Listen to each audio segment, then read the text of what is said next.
Make sure that we're recording. We're good. We're going to go to share screen. All right. Everybody can see that. Thumbs up if you can see it. Cool. All right.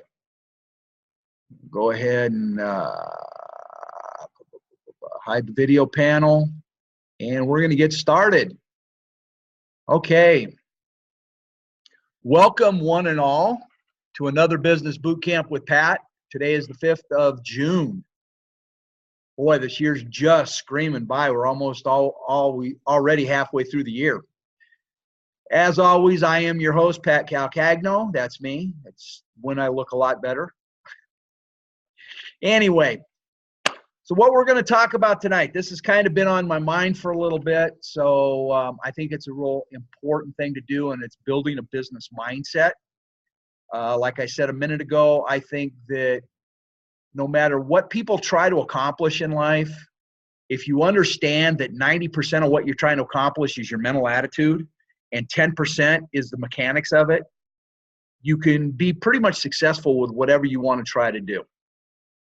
So tonight we're going to talk about building a business mindset. And like I said, I like using analogies. I like, showing how one thing can kind of relate to another. I think that the majority of people think in pictures, and by doing analogies, it gets people's brains working for them. So basically, if you want to build a successful business, it's critical, not important, not a really good idea, but it is critical that you build a solid business mindset. With the business that I own right now, my online marketing business, my coaching business, if I don't go into this with a critical mindset, I'm not going to be successful. I might have a little bit of success, but nowhere near the success that I'm potentially able to do. So what we want to talk about tonight is we're going to build a solid business mindset. We're going to try to think like a gambler. And everybody goes, oh my God, behind demon alcohol and gambling, those are the two worst things in the world.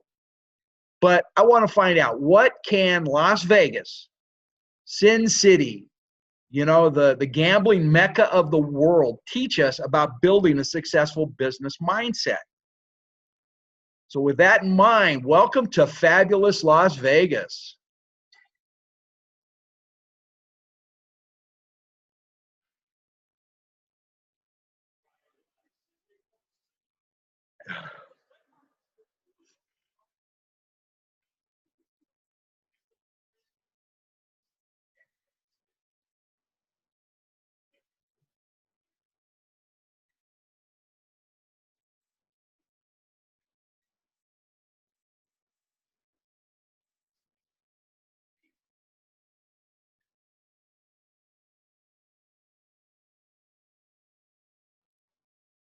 So yeah, Viva Las Vegas. We're going to look and see what Vegas can teach us about building a business mindset. Okay, so everybody knows, if you've never been to a casino, I'm sure you've seen pictures of a casino. I think that probably 99.99999% of the American population over the age of 18 has been to a casino, whether it's Atlantic City, Las Vegas, down in Mississippi on one of the gambling boats, or an India casino. So we all know they got slot machines, right? Drop your coins in the slot machine with a chance to win a big payoff. But they got the roulette wheel too. Now that's kind of fun because, the guy spins it and the ball click, click, click, click, click, click, click, and everybody's got their money out on the table, and, there's a chance to win some pretty good bucks.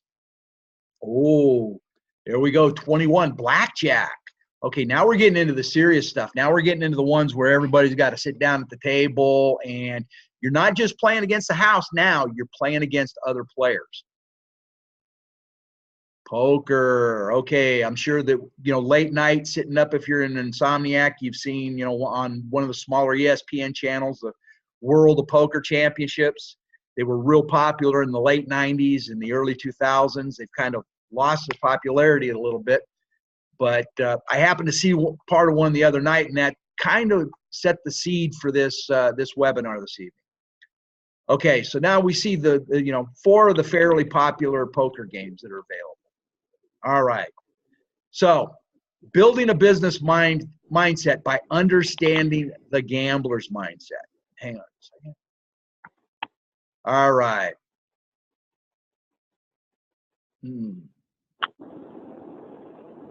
on just a minute. Okay. Oh. All right. Okay. Somebody came in on an open phone line, so sorry about that. All right, we'll go back to the share screen now.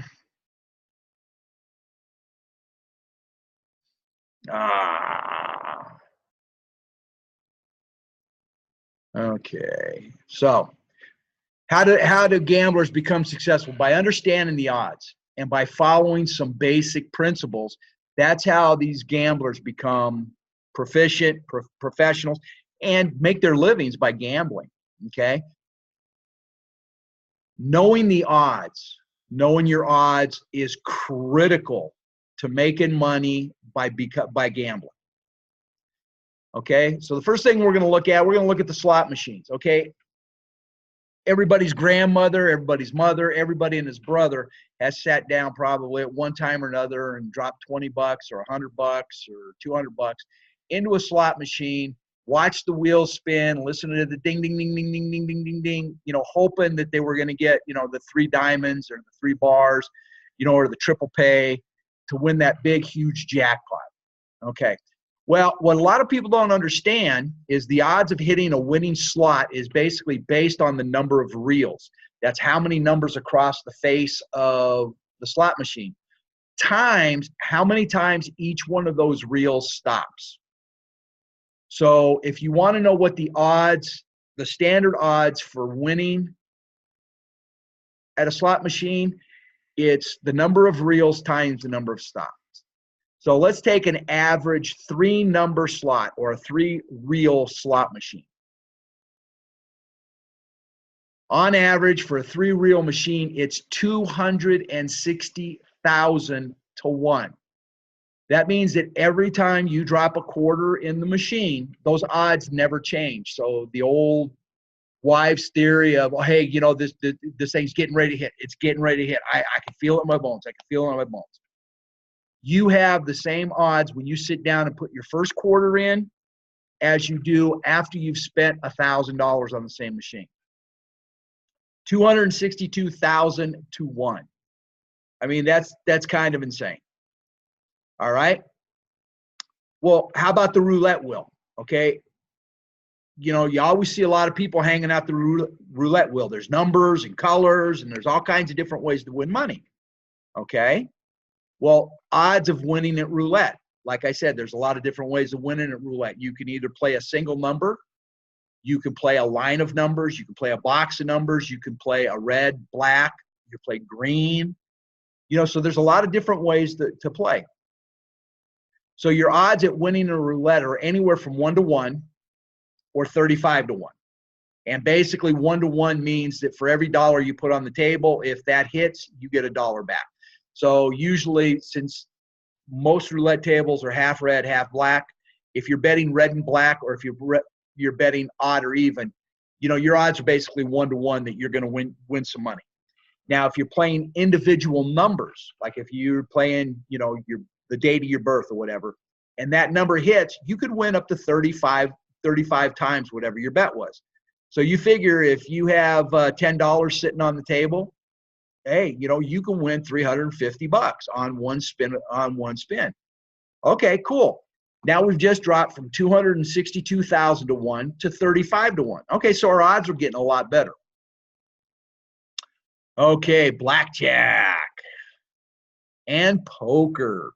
All right, now these 2 games are considered games of skill as opposed to games of chance. Slot machines, roulette are more games of chance.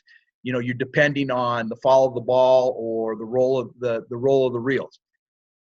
With blackjack and poker, there's some skill involved, so they're considered games of skill. Okay, so let's look at the odds there. The overall odds for blackjack. Well, the overall odds for blackjack, the house usually has a 7 7 to 8% advantage. And they do that by using multiple decks and all kinds of different things. Well, they have to make their money too. They couldn't make any money if it was even odds across the board. But with blackjack, your odds of winning your hand are 1-to-1. So that means if you've got a $10 bet, you'll win $10 back. Unless you hit a natural 21, then it's 1.5 times. Okay. For poker, your overall odds are 1-to-1. Okay, that means that your odds of winning. Now the different hands are going to have different odds, but so now that we understand why professional gamblers are drawn more to the games of skill as opposed to games of chance, because your odds are much better. Who would rather have a 1-to-1 odd as opposed to a 262,000 to 1 odd, right? Okay. Well, we all have clients that help tell us that they're in pretty good shape and they're planning on winning the lottery to secure their retirements, right? Well, here's a fun fact. I did some research while I was doing this. Here's the odds of winning the lottery. Now, I live in Southern California. In California, we have a lot of scratchers and minor lotteries, but we have 3 basic types of lottery. We have the Powerball, which is the one we always see that gets up to $300-400 million. Your odds of winning the lottery, winning the Powerball, 292 million to 1. Not 1,000, million to 1. That means that if you had $292 million and you played a different number combination for each dollar, you would win the lottery. Okay, you'd probably win $4 million, but you'd win the lottery. All right, the other one that we have here, which is big money, is the Mega Millions. Mega Millions is 260 million to 1. Okay, well, it's getting a little bit better, but I mean, still, come on, that's ridiculous. But we also have a state lottery that's called the Super Lotto. That's your best odds. And your Super Lotto odds are usually about 41.4 million to 1. Okay, so we jump from 292 million to 41.4 million, basically, less than a tenth of what the odds are. So, your odds are getting better. Okay, getting hit by lightning. Your odds of getting hit by lightning are 700,000 to 1. You have better odds of getting hit by lightning than you do winning the lottery. Okay, getting hit by lightning twice, 960,000 to 1. Pretty impressive, huh? Getting eaten by a bear or a shark, 11.5 million to 1 chance. You have better odds of being eaten by a bear or a shark than you do of winning any of the lotteries in the state of California. And feel free to copy these numbers down and use these for your prospective clients, because people won't believe you until they go on Google and look it up themselves. But these are the numbers. These are the numbers I got off Google. All right. Your odds of being killed by a falling coconut, 250 million to 1.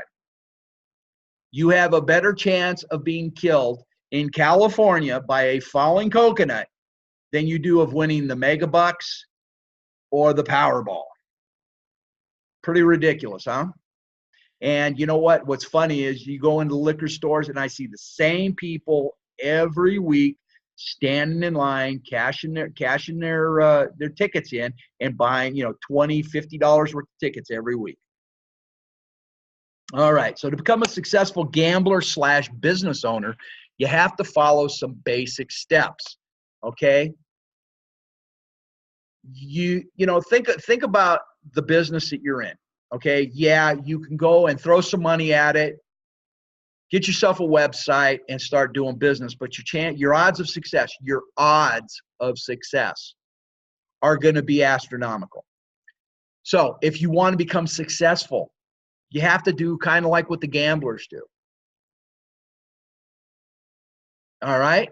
So basically what they do is they pick the right game, or for us, it would be the right business model. Okay, by picking the right game/business model, you can increase your odds of success. Okay, if you want to start a business selling buggy whips, you're not going to make a lot of money because there's not a whole lot of people that are still driving horse-drawn buggies and use whips. You know, but if you want to get into the weight loss business and market a weight loss product, there's a lot of people that are in desperate need of weight loss products. That's a much better niche to get into. You have a much better success. So your odds have just increased have gone from 262,000 to 1, down to maybe, 4,000 to 1. So, your odds are getting better. All right. Learn everything you can about it. Okay. Whatever game you pick, whatever niche you pick, learn everything you can about it. Doesn't mean that you have to wait until you learn everything about it, but learn everything you can. Never stop being hungry to get more information. All right. Taking advantage of your mentors, watching other players, and studying everything you can find. Professional poker players will watch video. I mean, they're like professional football players. They'll watch videos of other players trying to learn their tells. In marketing, you're watching other marketers to see where they're having success and where they're not having success. Getting together with people that have done and been there, and picking their brains and finding out, or even spending money for mentorship programs. Okay, be hungry. I mean, you absolutely have to devour everything you can possibly find about your niche. All right, practice, practice, practice. Gamblers are going to be playing poker every chance they can get, whether it's online or against their friends or against other people.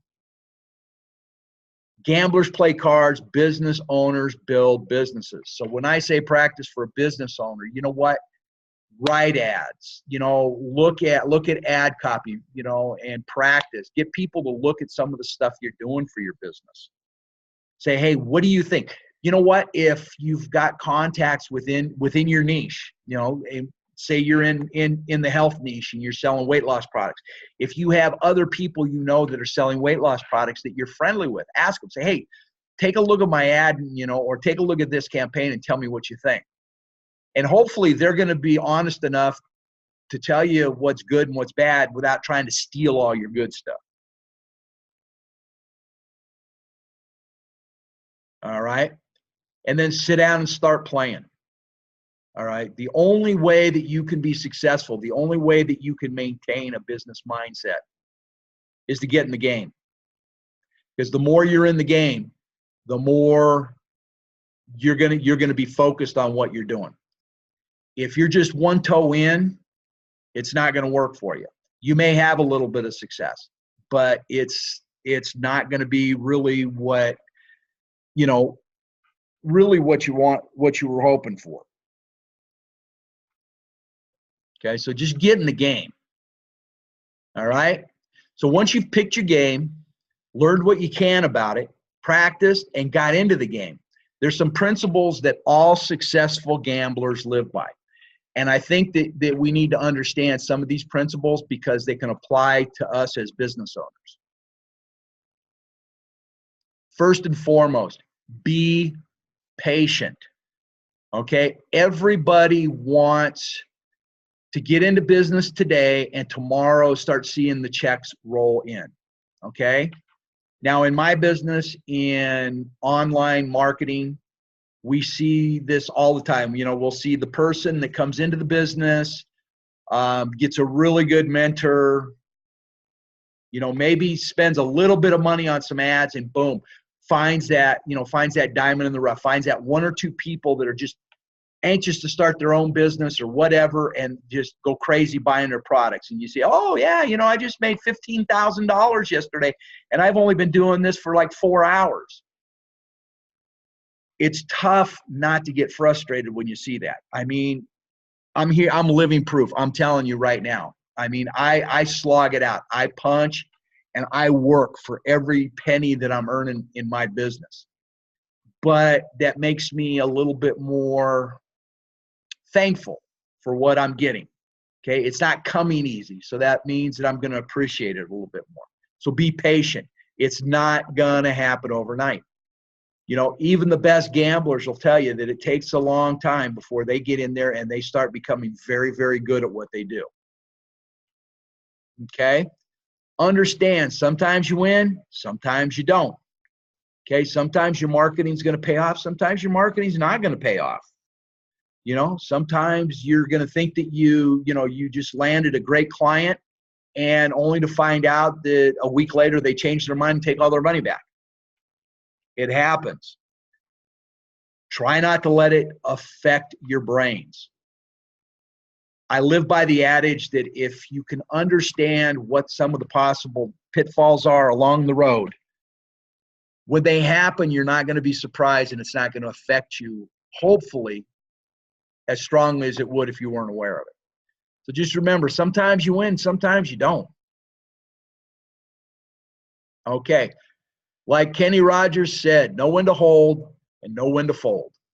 Okay. And what I mean by that is know when, to continue to work on a project or on an ad run.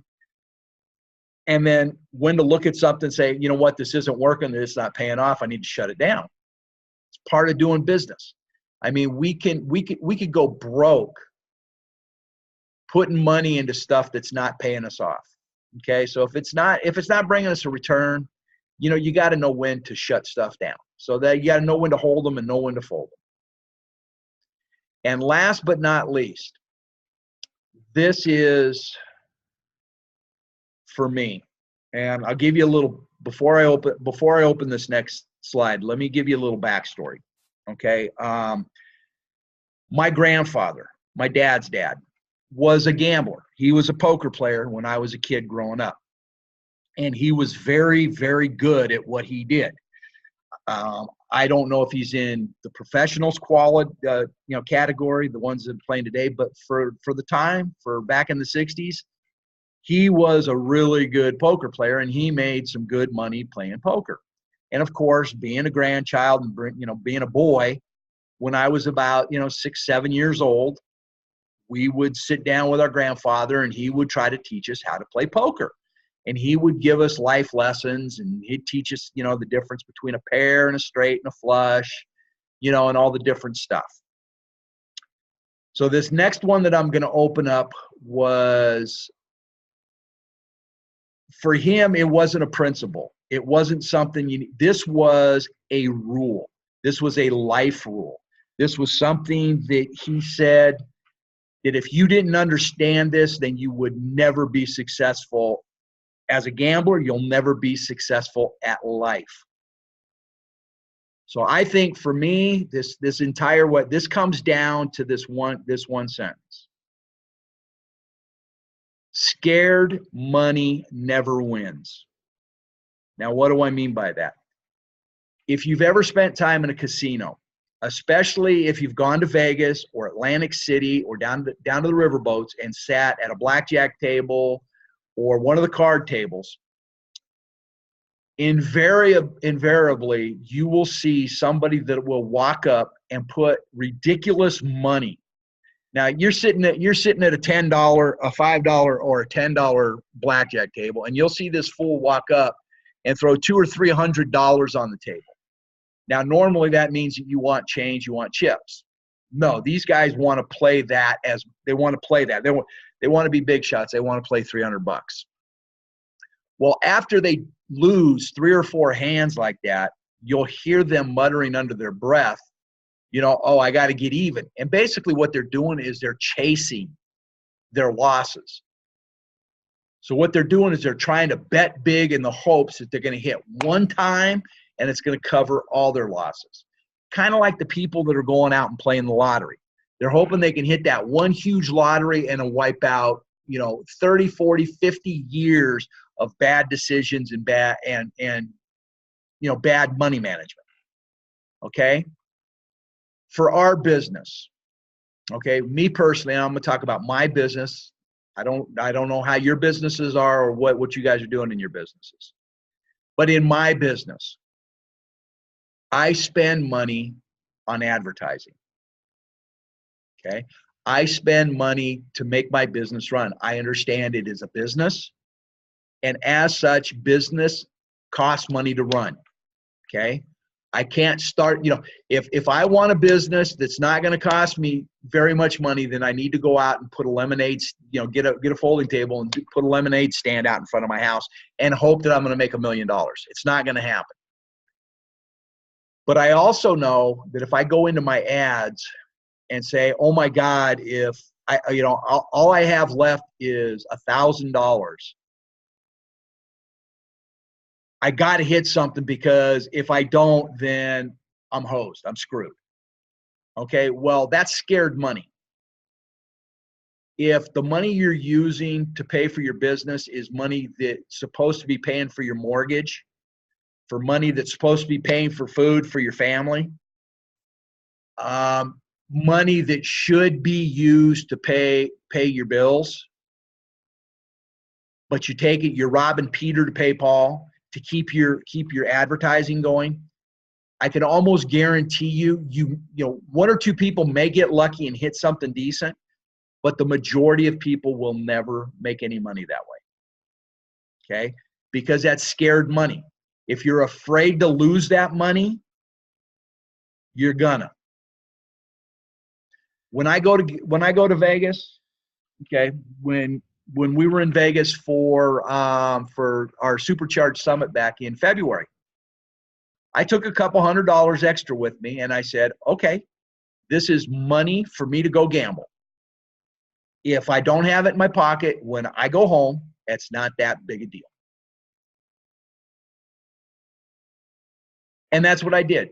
I won a little bit, I lost a little bit, and I basically went home with the same amount of money in my pocket that I came with, and I had a little bit of fun doing it. So understand that about your business. If you're afraid to spend money, because if you lose that money, you're going to be in dire straits, then don't spend the money. Now, this goes against everything you're going to hear a lot of people tell you about, oh, well, spend the money, go borrow more money, get position so you can make. No. Get yourself into a position where if you spend $1,000 on marketing and it doesn't pay off, you could be mad that your marketing didn't pay off, but it's not going to be critical. You can go try you can try a different type of marketing. Okay? That's why I'm really kind of beating this last one to death, because scared money, man, if you can't afford to lose it, then don't gamble it. All right, so that's pretty much the webinar for tonight, guys. If you have any questions, comments, or anything else, feel free to, drop me a line at, patch21step@gmail. Hi, Deborah. Or if you want to try to hook up with me on Skype, you can send me a Skype request at pcalcagno@student.rcc.edu is my Skype address. And these will all go up on YouTube, and my YouTube channel is under my name, Patrick Calcagno.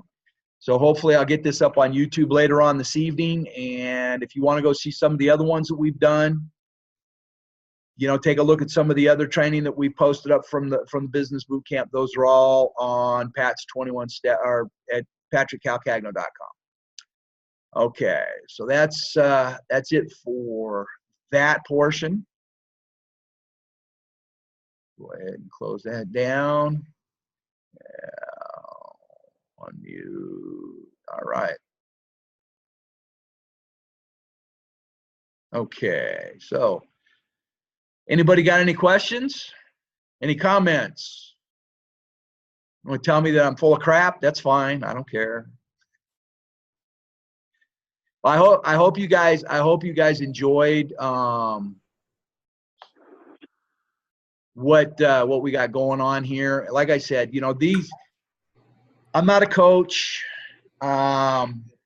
You're welcome, Babatunde. You know what? I want to see you around more often, bud. Get a hold of me on Skype, and we'll communicate on Skype. Good job, Pat. Thanks, Deborah. But like I said, I think it's important. We have enough people out there that are teaching the nuts and bolts of building your businesses, and I think that not enough stuff is being said about what's going on with